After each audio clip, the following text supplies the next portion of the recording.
Syederalun Jalan Lintas Nasional Medan Manda Aceh, tepatnya di kawasan Sawang Kupula Cunda, Kecamatan Muara II, Kota Lok Semawe, rusak parah.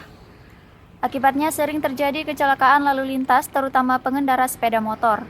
Dalam sepekan terakhir, sudah 10 kali terjadi kasus laka lantas yang mengakibatkan pengendara mengalami luka-luka.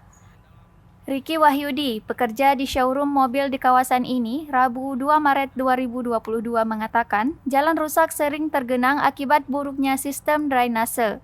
Pada musim hujan, banyak pengendara sepeda motor yang terperosok ke dalam lubang, hingga sepeda motor jatuh. Warga sekitar meletakkan ban bekas untuk menandai lubang agar pengendara sepeda motor tidak terperosok ke dalam lubang. Dalam informasinya dalam sepekan ini banyak yang korban yang jatuh sepeda motor. Ada sepeda motor kalau sepeda motor banyak yang jatuh. Ada sekitar seminggu ini ada berapa banyak? Perkiraan? Kurang lebih 10 sepeda motor ada yang jatuh. Ada yang luka-luka? Ada yang luka ringan ya. Luka ringan ya. Karena kan tergenang air di sini, jadi orang nggak nampak lubang-lubang jalan. Lubang-lubang jalan. Jadi inisiatif kita nih menaruh rambu berupa ban bekas.